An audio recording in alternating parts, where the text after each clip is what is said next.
Welcome to Home Resource for our monthly Lunch and Learn. My name is Mike Lassard. I'm the program director here. And I'm Kelsey Alling. I work for Missoula Public Health in the water quality department, and then I also help run the household hazardous chemical facility right back here. So this month's Lunch and Learn is talking about our household chemical disposal that we partner with Missoula County on, and also talking about some other options that you can do for different wastes. So we'll kind of run through that. Wanted to give a quick little overview. Everyone been to Home Resource before? Anyone not been to Home Resource before? Never been here? So Home Resource is a great organization. We're a community sustainability center. Been around for a little over 20 years. A lot of folks know us for our reuse store where we take donated building materials and other things and then get them back out into the hands of local folks. And through that process, we're able to divert about 2 million pounds worth of materials from the landfill every year, which is miraculous. We've been doing that for over 20 years. We also do a lot of other programming and education around zero waste. We have a youth zero waste ambassador program for 5th graders in Missoula. We run an internship program. We run workshops. And the other thing that we do is work on getting other harmful wastes into the right place. And so a big piece of that is through our household chemical disposal facility. Also want to thank MCAT for being here.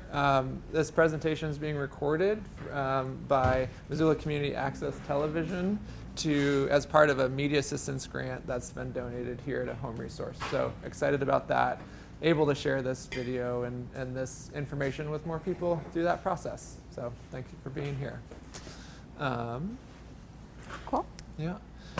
Sweet. So I'm going to start off with just what is hazardous waste, right? So when we're talking about hazardous waste, we're talking about things that kind of fall into specific categories. So toxic, those are things that are poisons and can cause long-term illness, not just to people, but to the environment specifically. Corrosive, those are things that eat through metal, or my boss likes to say it'll eat through your bones, so that's how you know it's corrosive, pretty nasty stuff. Reactive, things that can spontaneously explode or explode when they are placed aside or next to other chemicals, highly reactive. And flammable, things that combust and burn super easily. So those are the main categories we look at and kind of how our facility is divided up and how we store products.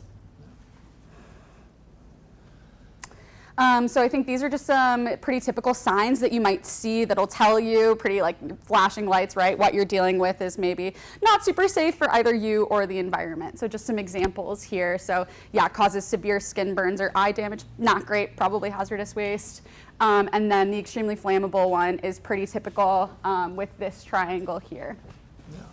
And so you'll see a lot when you're looking at products that you have, whether it's under your kitchen sink or in your garage or things like that, you'll see these warnings on labels. These are sometimes are just written in regular words that say harmful if swallowed or things like that. And so a lot of those things are considered household hazardous waste because they're unsafe for lots of things, but it's stuff that we just have in our closets, in our garages, under our kitchen sink. So it's those types of materials. And so household chemical disposal, which is our facility out there. At the end, if we have some time and folks are interested, we'll actually be able to go over and you can take a look inside. Kelsey will give us a little tour.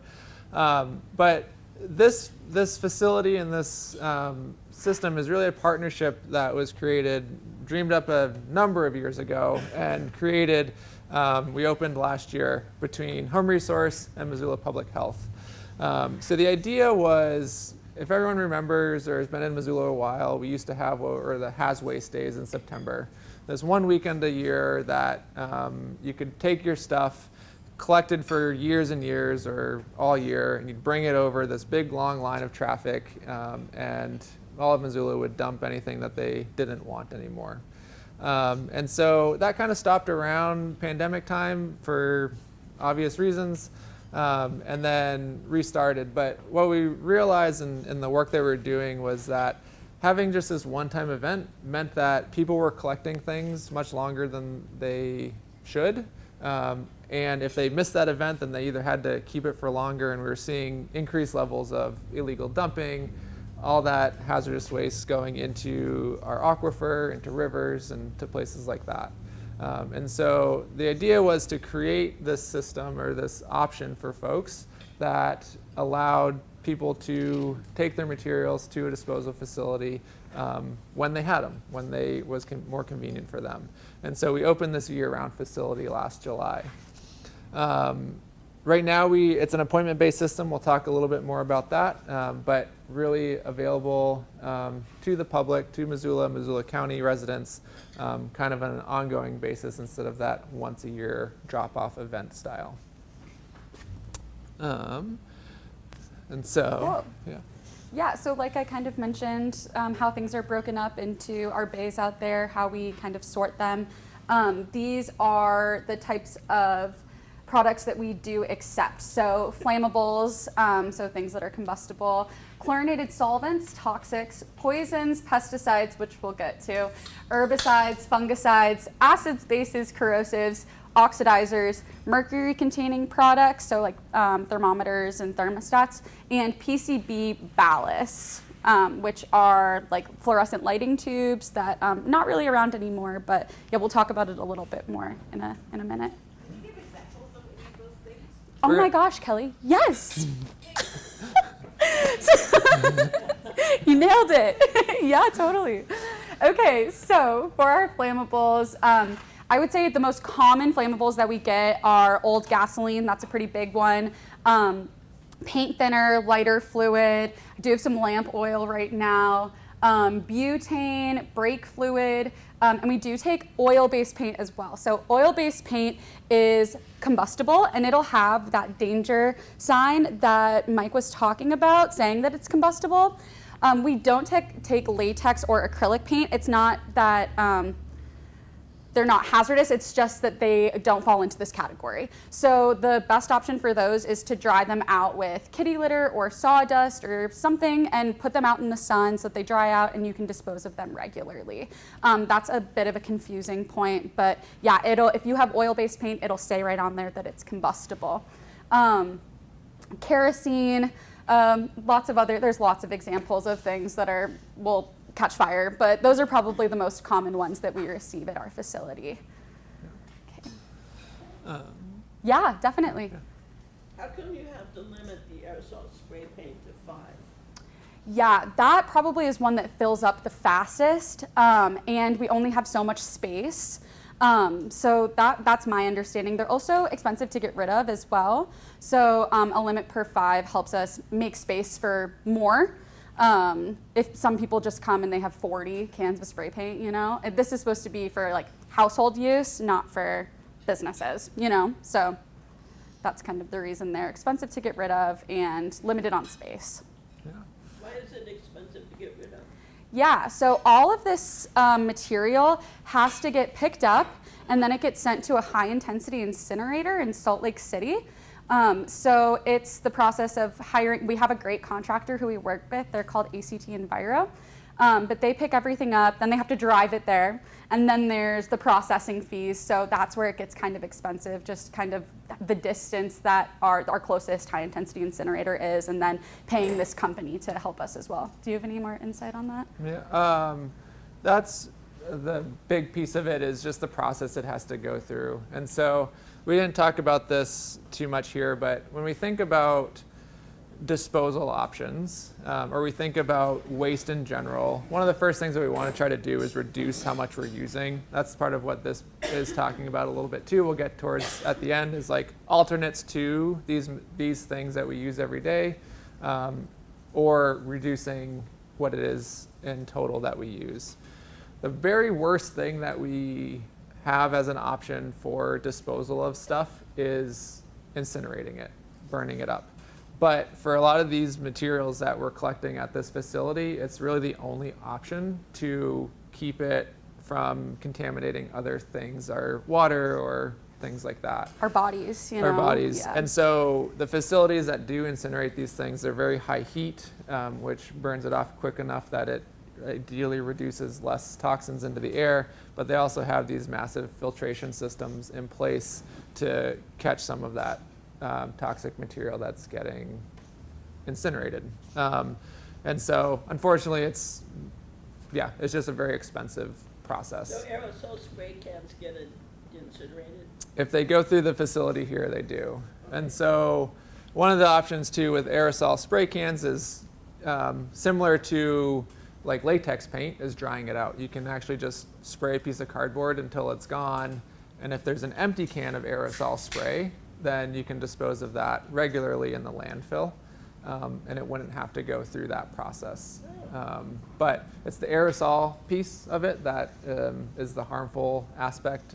An aerosol can that's full shouldn't go in the landfill because it could combust, it could do something like that. So, yeah. If you want to be like a super environmental advocate too with your empty spray cans, I know Pacific Steel Recycler, they'll take them, they just ask that you puncture them first to prove that they're empty. So that's another option, but you can throw them away, that's allowed too. Yeah. So I see you've got varnish. What about stains? Stains that you use? Stains are usually combustible as well. Yeah, so we'll take those. Yep, you just always got to make sure that it actually says so on the label. Yeah, but usually they are. For your paints and stains, on the label, if it says clean up with soap and water, Oh, yeah. it's usually a water-based product, which means that it's not going to be combustible. So So you wouldn't take that? correct. You would, if you need to dispose of that, you would dry it out in another manner with sawdust or air painting it on something or something like that, and then throwing it away in the landfill. Okay. Yeah. Yeah, the soap and water one, that's a great point. If your product says can clean up easily with soap and water, then yeah, it's probably something that's not oil-based. Yeah. Thanks. Okay, and then we have chlorinated solvents. So this one is where we get into a little more of like the more dangerous stuff, I would say. So at least I think so. So we're talking about engine degreasers, stain removers, spot removal agents. So brake cleaners is a big one. So we're super lucky that here in Missoula there are these products called PERCs, or perchloroethylene and trichloroethylene, TCEs, and those right now are going through the process of trying to get banned by the EPA. But PERCs have been banned in Missoula for a while now, maybe a little over, do you know when? I think don't know about when. 20 years maybe. So they used to be super common in dry cleaners and in automotive facilities. They'd use them for brake degreaser. They're super nice because they don't catch fire, they're non-flammable, which is why a lot of people like to use them, but they are known to cause cancer. So those two are pretty dangerous, and we make sure, I do inspections of facilities around Missoula and make sure that automotive shops aren't selling any chlorinated brake solvents to the public.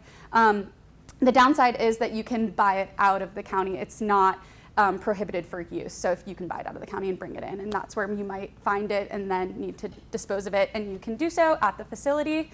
But yeah, those are probably the main products that I get that are our chlorinated solvents. So like a repair shop or a auto parts store in Missoula City would not sell it. Not allowed. But if you were to go 30 miles outside, you could buy it. Yeah. Theoretically. Yeah, hopefully not. Okay. Hopefully not in like a year, but yes, right now, yeah, Okay. totally, yeah. Thank you. Okay, and then poisons, pesticides, herbicides, and fungicides. So these are the most common products that we all probably see, maybe even have in our sheds, in our garage. Chlordane was also banned in 1988 by the EPA. So if you do have it, it's going to be super old, but it'll say, it's kind of like a brand name thing. It'll be like Chlordane, super big on there, not good stuff, so you can bring that in. Pyrethroids, just an interesting fact, they're developed from chrysanthemum flowers. So it's originally an organic thing, but it's actually super toxic. So we will take those as well. I would say one of the other most common ones are Raid, obviously, like these cans, and then 2,4-D. 2,4-D is advertised pretty heavily on products as well, and that's a component of Agent Orange, so also not super great. And glyphosate is your typical Roundup. So the other thing that we take is, those like weed and feed products. Those also have either 2,4-D in it or some of these other chemicals in them. They might seem kind of harmless, but those are things that we also take at the hazardous waste facility. Household chemical disposal, sorry. Okay, and then our acids, bases, corrosives. This is stuff that we all probably have in our house too. So like bleach, ammonia, if you're trying to get rid of that stuff, you can definitely bring it. Drano, muriatic acid is one that if you have a fish tank, it's probably what you use to clean your fish tank. It's pretty corrosive stuff. Lye and oven cleaner. These are all pretty common, and we receive them pretty regularly. Yeah. You want to know a little story about Drano? Sure. Way back in 1968, I was living in an apartment. I was a student, so it was a cheap apartment. And the people upstairs cleaned their drain with Drano, and it ate through the pipe and You're came down kidding. and ate a hole in my bed. Oh my goodness. Yeah, crazy, right? So crazy. Toxic stuff. Wow. Okay, and oxidizers. So these are things that are also, oxidizers are also corrosives. I'm not a chemist, so please, if anyone is in the room, don't judge me. But they, from what I understand, accept electrons from other substances and kind of make them unstable, and that's where the corrosive properties come in. So tree root and stump killer, pretty common one. Bleaching, whitening agents, and pool disinfectants. It's also things just like hydrogen peroxide that you have in your house. Those are things that we accept at the facility as well. A lot of big words, permanganates, which it'll say pretty clearly on your label if that's involved in your product too. Okay, and then we've got our mercury products, so thermostats and thermometers. We can only take products that are intact and non-leaking. I've also had a few people bring me just jars of mercury, because I guess that used to be a thing that you would play with mercury back in the day. So I'll take that too, I guess. Yeah, you shouldn't play with it anymore. So, okay. Fort Fizzle. Sorry? How they found Fort Fizzle. Oh, really? Wow. They used mercury to treat VD. Wow, I didn't know that. That's super interesting. Another Yeah. common like mercury-containing product are light bulbs, CFLs, fluorescent tubes. They're not accepted at the household chemical facility, but we actually do take them here for a small fee per bulb at Home Resource. And so each one of those bulbs has a little bit of mercury in it. We work with an organization that we ship them out to a plant that they get broken down, mercury separated, the glass is then reused and the metal is reused as well. So something that we added to our systems here to support that process. Yeah. Does that include those, CFL bulbs? Yep, we'll take CFLs, so like little screw-in lamp that are just like incandescent replacements, circle fluorescent bulbs, U-shaped ones, any of those. And we now take the tubes can range anywhere from 2 feet to 8 feet that we'll accept. And we basically charge to cover the cost of the shipping on those. We want it to be a resource in Missoula that hadn't existed. So something that other cities that have household disposal, chemical disposal facilities sometimes take. Ours doesn't, but we do have that process here. So. Great. Okay, and I think this is the last one. So we accept PCB ballast. I didn't even know what these were until I started working here.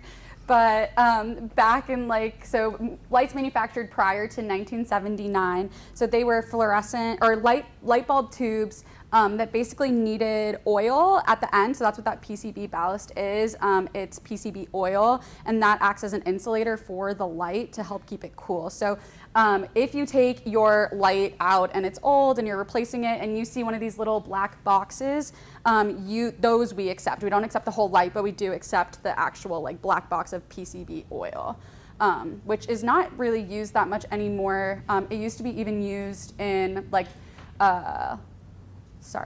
the telephone poles, like those big transformer buckets. Those used to be PCB oil. Now those are all replaced with just mineral oil. So it's kind of a thing that's phased out pretty entirely. But yeah, it used to be used in lights as well. Yeah. And so you'll see these, they're usually about this big. They weigh like They're 4 to heavy. 8 pounds. They're pretty big. And this is one of those, the facility will take one of those per appointment because they cost about $7 a pound to dispose of. And so it's really expensive to do. And non-PCB ballasts, which are the newer ones, people are still getting rid of, but those actually can just be recycled through like Pacific Steel. They'll actually say, this one doesn't say it. They'll say somewhere on there, no PCBs if it doesn't have. If it doesn't say that, and you don't know when it was manufactured, there's a chance that it has it. So that's a whole bunch of materials, and there's probably stuff on that list that, or not even on that list, that will be accepted or fit into those categories too. And so what we tried to do is create this process for folks in town to make disposing and finding their stuff as easy as possible, while also having us get the information that we need to make it a safe process. So first thing that you want to do if you have materials that you want to get rid of is just look at what you have.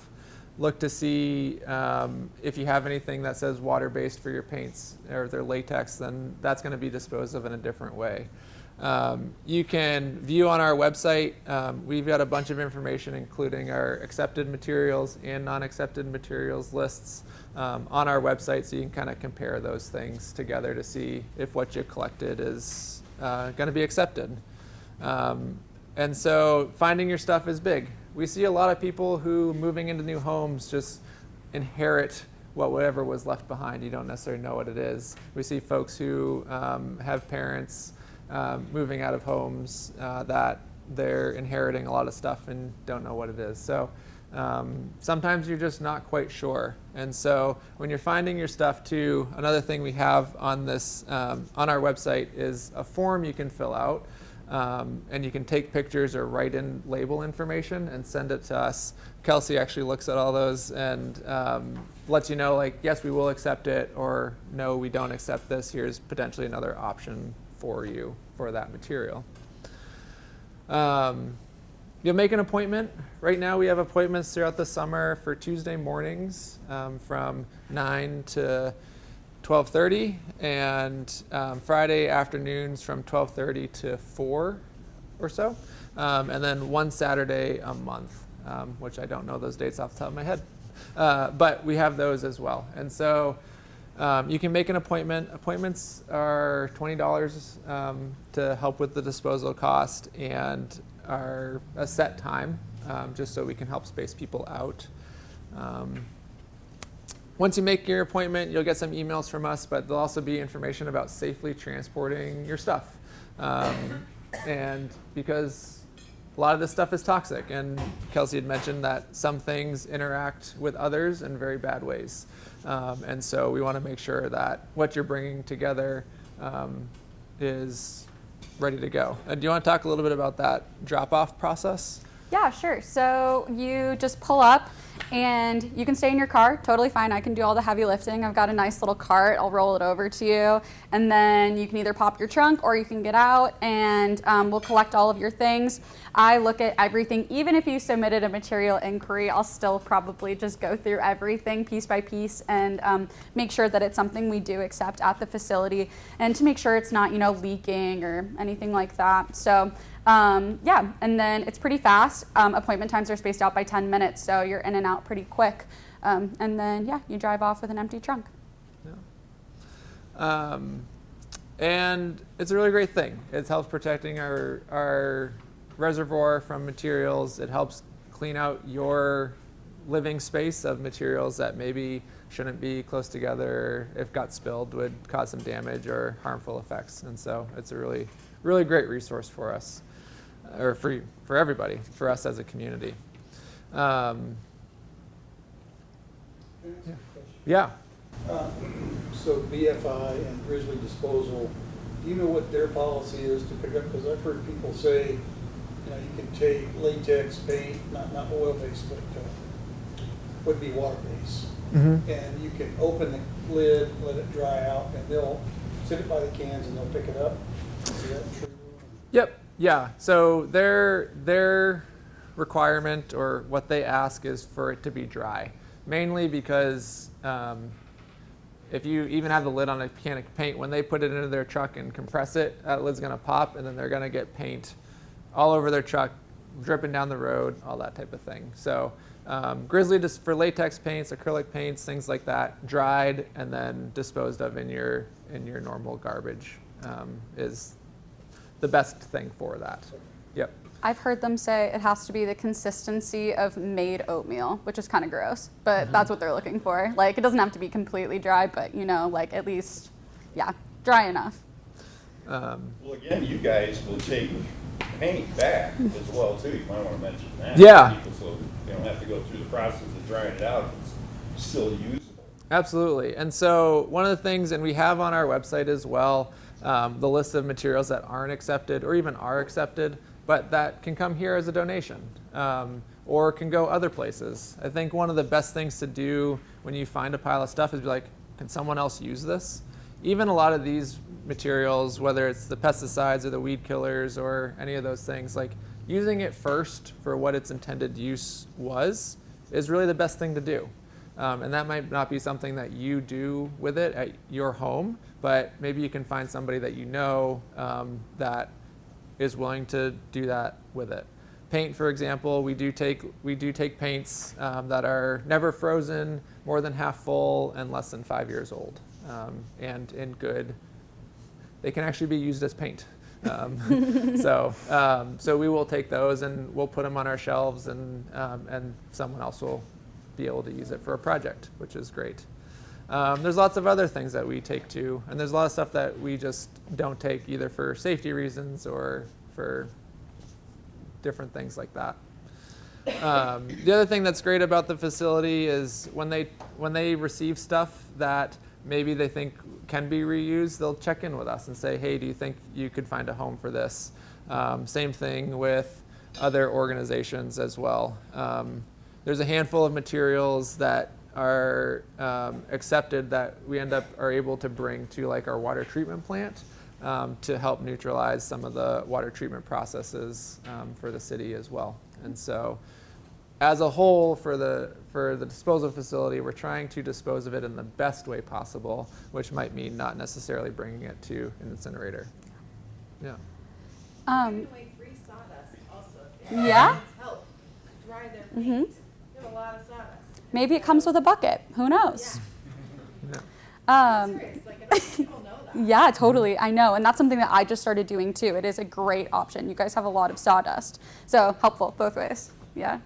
I went out and bought kitty litter just for that purpose, and I should have here to get sawdust. Well, we can give you some sawdust today if you want to. Yeah. I'll say too, I just started this position in December, so I just scheduled my first pickup, and everyone at Home Resource was so helpful with that too. But we do it about once a quarter, I think is what we're gonna average. And for this pickup, it was 1,500 gallons of hazardous waste that we shipped out, which is awesome. That's a ton of stuff, but also, yeah, totally like what Mike was saying, finding a purpose for it first is great. There's no asbestos. No. No, so asbestos is not accepted here, but Republic and the landfill here has a process for asbestos. They've got some information, I believe, on their website, and a process for bagging it, kind of neutralizing it, and then dropping it off with them. They have a spot for it. So something you can do. I believe there's an extra fee for it there, but and again, like working with some of those, working with stuff that we don't take here, you want to make sure you're working with in the right way, that it's you're being safe. Yeah. Yeah. So you guys just doing this for Missoula County residents, or I'm from Ravalli County? It's technically Missoula County residents, but we've often will take things from I've got other a places. specific thing I want to talk to you about. Okay. Yeah. I think we have been accepting appointments from people from who don't live within Missoula County, but it is primarily a service for Missoula County residents. I understand. Yeah, I yeah. got a bit of a dilemma, but I'll Yeah. talk to you about it. Okay, sounds good. And the other thing, I don't remember if we mentioned at the beginning, this facility is only for residential household waste. It's not for businesses or schools or things like that.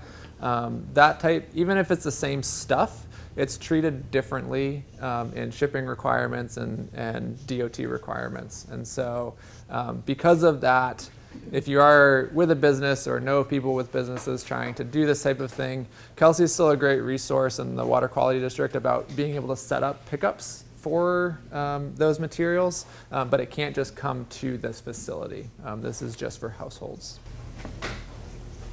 Yeah. How does the financial side of this work out? I don't know if that's.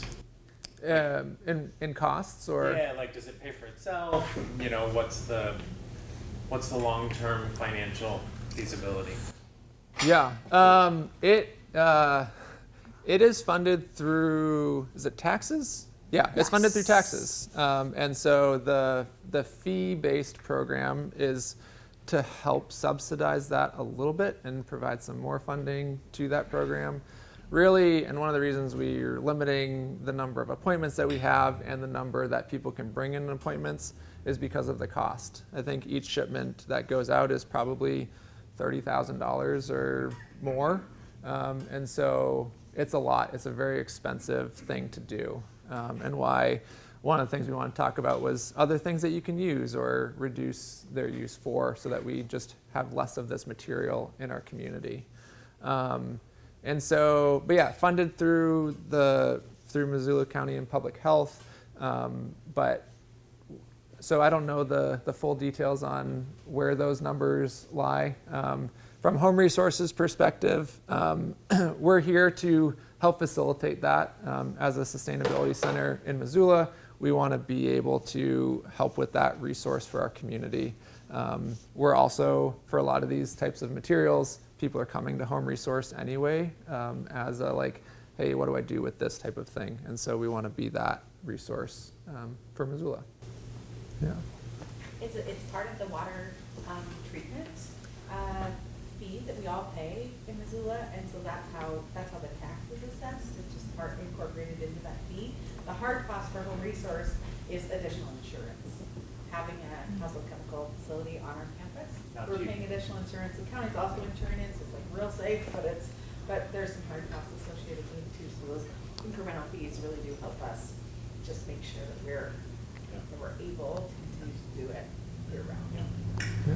I think Most of it goes to that disposal. the math that we've kind of figured out is whatever you buy and you're trying to get rid of, however much it costs, it probably costs at least twice that to dispose of it. So, you know, it's an expensive process for sure. Yeah, which is why I think that these substitutions are so important too. Yeah.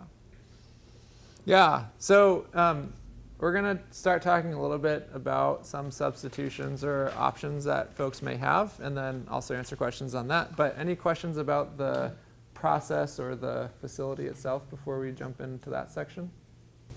Would you repeat those things you mentioned about bringing paint to you? Has to be over Yeah. half full. More than half full, less than 5 years old, and never frozen. Yep. And Paint is so expensive right now, so the reuse of paint, we sell a lot of paint. Like, people are coming here more and more to like buy paint for their little projects, so yeah. donations we encourage, if it's still good. Mm-hmm. Love to take it. Yeah. Oil and water based. Yep. So finding substitutions is a great process. And so I pulled out a few common ones that people may be interested in. I also put in here a few that folks had put in their registration that they were interested in learning about, but also happy to take other questions, ideas. May not know the answer off the top of our head, but if we don't, then we'll do a little bit of research and get back to you too. But glass cleaner. You wouldn't think necessarily that this is a harmful thing, but something that we would take at the facility and you want to dispose of correctly. And so one of the things that you could work on to do at home, which is also the reduction model, is just using half a cup or half vinegar, half water, and using that. I did read that sometimes the initial wipe with that can leave a streak, and so what you gotta do is like clean your window first with like an alcohol pad or something there to help remove any of the residue from previous glass cleaners. Or using a tablespoon of vinegar and lemon juice in a quart of water. So other alternates. Great thing about these alternate methods as well is that you can reuse an old bottle, old squirt bottle or something like that. So you're not buying more plastic and more bottles every time to refill and get rid of. So bleach is another big one. Bleach is used in a lot of things. Bleach came out during the pandemic of sanitizing and all that type of thing too. And so using a substitute of borax, lemon juice, or hydrogen peroxide is an option there to use something a little bit different. Disinfectants, again, are a big one. Borax seems to come up a lot on the list. Kelsey was saying borax is used for what else? Yeah, I used to be a STEM teacher, and the only reason I know what it is because we used it to make slime with kids. So, but I know it's a cleaner. But yeah, for disinfectants, using that borax, mixing it in with hot water, and using that to help disinfect is another solution there. Usually will smell less toxic as well. I don't know. Every time I clean my bathroom, I can only do it for 5 minutes and then have to like leave for a half hour. So I need to try those out. Insecticides for your house plants, and I think you could even use this for outdoor plants too, but using soapy water, spraying that on, spray it on the leaves and then rinse it off. That'll help get rid of those inside, possibly outside insects too on houseplants. Weed killer, a tablespoon of clove oil and half a liter of white vinegar is a great option. I know I haven't added the clove oil to it, but we've been trying to work on a native prairie at my house, and we've constantly been using white vinegar to like pull the weeds, spray some vinegar. We've been able to get rid of most of our bindweed in our native prairie, which is pretty great for what we're looking for there. You were saying you were just using some of this too? Yeah, I just started using this and it's been awesome. Within like 3 days, I had all my thistle plants died. It was super cool. Yeah, and it smells good. I like the way it smells, so. You can't spray that on grass, right? I think it'll kill grass. Yeah. Yeah. Weeds in the grass. Yeah. I don't know if it knows the difference. Now I see they're selling like really intense vinegar. Oh, Yeah, like industrial vinegar. 6 times Ooh. the power of Yeah. vinegar. Wow. I was thinking of trying it here like on our knapweed, like on really hard weeds, just to see Yeah. what it would like. And maybe that's the key is like pull it, spray it through. Yeah. But Yeah. Well, let us know. That's cool.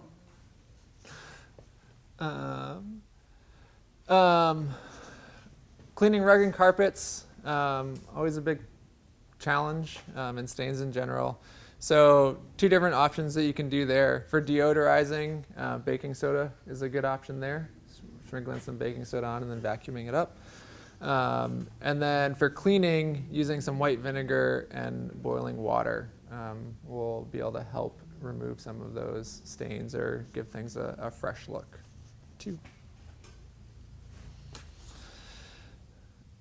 And lamp oil, I don't know if they're here today, someone asked about lamp oil, what to do with that. So first, like if you're looking to dispose of lamp oil that you have from tiki torches or whatever, household chemical would be the place to do that.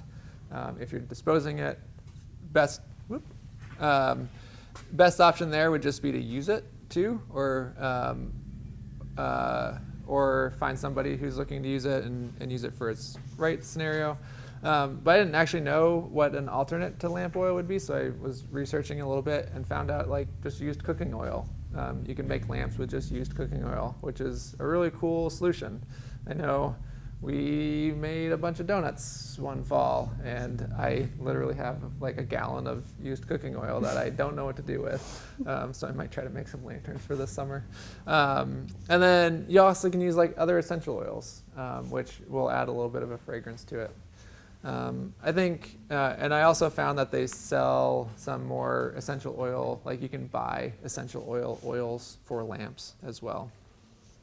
The thing with this one that I was reading up to though is when a lot of these DIY things that you do, you're going to change your smoke level based on the wick that you use, the oil that you used, and so just something to keep in mind and be willing to experiment with what that lamp might look like to make it work the best possible.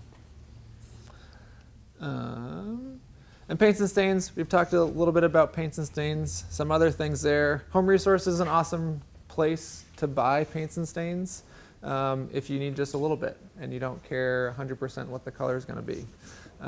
We always have, so our paint room is just right back here. We've got interior and exterior oil-based, latex-based, anywhere from little sample sizes to 5-gallon jugs. And so both significantly less expensive than going to buy a new one, but also ability to reuse something. Mist tints is another way to do it at a store, like a Home Depot or a Lowe's. They often have shelves of mist tints that are significantly less expensive and eventually will probably find their way to a landfill if they don't get sold. So something there. Natural waxes and oils are also a great way to seal woods. If you are looking for a more natural wood finish, there's natural oils and waxes that will protect the surface. Often you have to like reapply those occasionally, thinking like cutting board oils, for instance, but something there. Does Home Resource, or does Lowe's and Home Depot know that they can bring mist tints to Home Resource, I wonder? If they, somebody says, I want this in pink, and then Yeah. it doesn't come out pink, it's orange. We haven't had much luck in the big box store corporate sort of like donate leftovers or materials. For one, they're pretty good, honestly, at like trying to sell, like even the like splintered board or whatever. But it's an interesting, like, maybe you get the right manager Right. Mm-hmm. or leader. But it's just like this, it's a pretty corporate thing. But we're trying to get it, that's smart. Yeah. And then I was also looking of ways to make stain, which is kind of cool. You can just mix water and acrylic paint in different consistencies to turn that into basically a stain, which is a thin paint in a sense. So something to potentially try, experiment on a project or something like that. Yeah, that was the last one that we put on there, and that we got from like questions in time for putting the presentation together. Anyone else have anything either that they know of that it's a substitution for something or that they're curious about? Chris? I wanted to add, since vinegar was on every other list, you can make a stain out of vinegar and still wool. Vinegar, still wool, and water in a bucket, let it sit for 2 weeks, and then that's a stain as well. Oh, cool. Wow. That's cool. Because it rusts Yeah. or something. There's some chemical reaction that happens there that creates a durable stain that also works as an insecticide on wood. Wow. Cool. Since Drano was brought up, drain cleaner. I'm figuring vinegar. But Yeah. I'll have to look into that one. I don't know. I think I would. Vinegar and baking soda. Mhm. Yeah. Yeah. And then Think boiling that's water. It's not too Yeah. bad a clog. You gotta put your hand over the drain there, get the reaction in there, but it actually does work. Yeah. At least it did for me. Yeah. I'm often, I've also I've heard often, Coca-Cola. I don't know if that's good to be dumping down your drinks though. Oh. It's good for cleaning up battery posts. Yeah, true. That's a great one. Yeah. I've often wondered if there's a replacement for windshield wiper cleaner Yeah, for I your know. car, because like looking at the ingredient list of that stuff, it is horrible, and it just gets sprayed off Totally. the side of your car and when you wash your car. So at Napa, they sell this little tiny container. It's literally like this big. Yeah. And I fell for it because I wanted to consume less plastic. And so that, and you just put it in like, you pour that little thing in, fill it up with a hose, and it works perfectly good. And so it might still be very chemically, but it's less plastic. That's a good one. Yeah, totally. That's cool. I've never seen that before. It's truly like this little packet that's like on the front counter when you go there. Wow. Always getting a windshield wiper or something. And You just mix like a gallon or 2 gallons Yeah, of water. of water. with- Cool. But the guy just told me I was out, so that I could just pour Yeah. the open and fill up my reservoir. And it works as good. Good, and it doesn't You know. freeze, or did you No. use it over the winter? Yeah, I've been using it now for a while, so. Nice. Mhm. I Cool. think it would take some experimenting, but I would think rubbing alcohol, water, and vinegar, because the alcohol will keep it from freezing. Yeah, Vinegar, we know, is a good cleaner for glass. yeah. But That'd something be like good. that, some combination like that might work. Yeah. Because Good. most of them are, what do you call it, antifreeze. Yeah. Yeah. And it's such an interesting balance with a lot of these things, right? Like windshield wiper fluid of something that cleans the glass, and then how does it work with the wiper blade itself, and does it make that deteriorate faster for any reason? And there's so many like interconnected things in everything that we have for products that it makes it really complicated. And I know we get another, I didn't add to here, someone also had mentioned small propane canisters for like camping fuel or things like that. And we get bear spray question a lot too. For both of those, using them is great. For propane canisters, making sure they're empty. And if they are, then Pacific will take them as a recycling steel product. Same thing with bear spray. Bear spray is one of those ones that expires. Really, the expiration date for bear spray isn't that there might be some less power in the spray itself, but a lot of it's to make sure that the aerosol still works. And so the recommendation a lot of times there is to go test, because most people actually haven't used a bear spray. So if it's expired, go find some remote place, face away from the wind, and see if it still works. Once it's empty, then you can recycle it through like a Pacific scenario there. Bear spray is generally good for 4 years. Yeah. You can also bring it to FWP, and they use it to train employees. So. Which is probably the same scenario. Yeah, totally. Yeah, or train yourself. Yeah. And lots of places, I think, probably works more for people who are traveling, but a lot of national parks and things like that are now renting bear sprays too. And so instead of everyone buying their own, it probably doesn't change cost-wise. Renting isn't terribly cheap, but you don't have to deal with it after if you really only just want it as that protection on the one particular trip. I've had one explode. It's not fun at all. So. Yeah. Cool. Awesome. Any other questions? Great. Thank you all for being here. If anyone's interested in walking over to our facility to see it, Yeah. we'll walk over and kind of let you look in the bays and all that. And feel free to ask questions there as well. But thank you so much for coming. If you want any more food, feel free to grab Thank some. you. When do you want to do these? Oh, great. And on the way out too, we do have coupons for $5 off a drop-off.